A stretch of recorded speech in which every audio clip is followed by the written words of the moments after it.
Akkam jirtan arras waanuma rakkoo yeroo ammaa biyya teenyaaf addunyaa tana raasaa jirutti kan dubbachuu deemnu. Rakkoon kunis rakkoo dhukkuba koronaa vaayirasiidhaan daddabraa jirudha. Dhukkubni kun dhuma bara dabree jechuun muddee irratti gara biyya Chaayinaatti erga argame as addunyaa irra babal'achuudhaan yeroo ammaatitti biyyoota 190 ol keessatti argamee jira.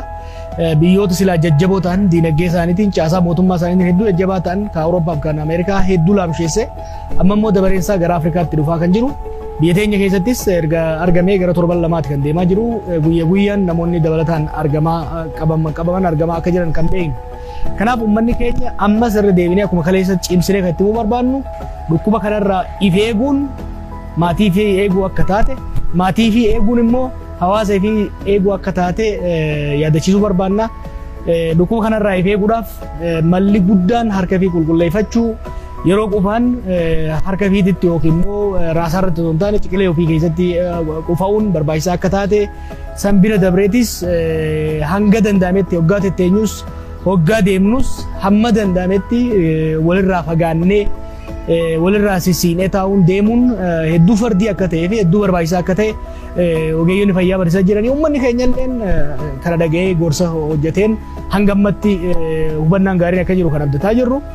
Amma immoo tarkaanfiin guddaa mootummaan fudhataa deemaa jira. Kunis sochiin uummanni wal keessa godhu magaalaarraa gara magaalaatti taatee magaalaa takka jidduu keessatti godhu ugguramuun babal'ina dhukkuba kanaa dura dhaabbachuudhaaf fayyada waan jedhameef mootummaan gara tarkaanfii kanaatti deemaati kan jiru.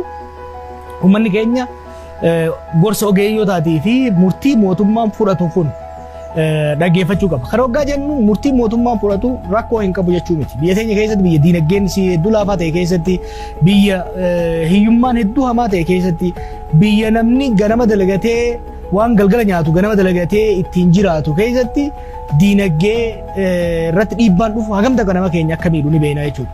Rakkoon amma jiru kun akka nama mataan hoggaa dhukkube kiniinsi fudhattee kiniin sun immoo garaa si baasuuti jechuudha. Rakkoo dhukkubaa jalaa balaa dhukkubaa jalaa jecha uummanni keenya akkas sochoonee ajajnitti dabra.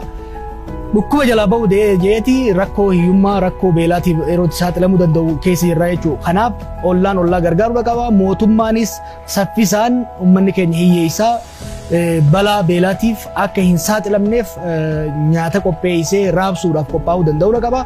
Nutis uummanninis hundinuu hanga humna isaatiin wal gorsuudhaan wal kunuunsuudhaan wal bira dhaabbachuu keessattuu immoo ogeeyyonni fayyaa lubbuu uummata keenyaa baraarsuudhaaf hojii hojjetan keessatti balaa kanaaf yoo saaxilaman taate nu hundarra rakkoon guddaa waan gahuuf waan ittiin eegan waan akka maaskiidhaatii fi waan akka gilaavii dhiheessuun hedduu barbaachisaadha. Kana mootummaanis godhuu qaba. Nutis uummanninis warri waa qabus hundinuu wal gargaaree wal bira dhaabbachuun wal gargaaruun barbaachisaadha.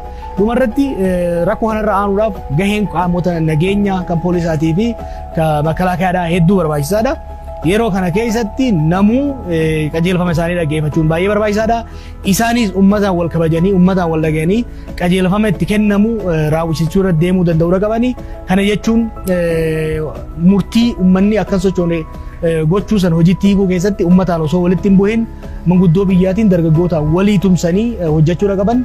Vaayirasicha akka isaan hin qabnes poolisiin komishiinaroonni poolisiitis akkasumas mootummaan waan ittiin eegan dhiyeessuu qaba. Uummanninis dirqama isaanii kana beekee fi dirqama isarraa eegamu akka bahu dhaamsa dabarsuu barbaanna. Irra caalatti ogeeyyota fayyaa dhaggeeffachaa, miidiyaa dhaggeeffachaa, walii yaadaa, wal kunuunfachaa rakkoo kana jala dabruu qabna.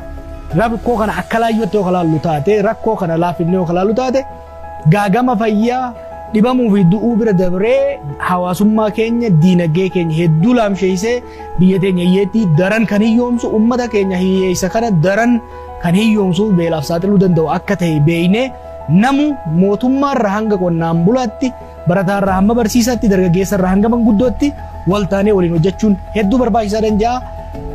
Kanaaf wal dhaggeeffannee wal gorfannee walii yaannee hanga balaan kun dabru qaamaan adda fagaannee qalbiidhaan tokko taanee akka koronaarraa aanuun dhaamsanii dabarsuu barbaada. Galatooma.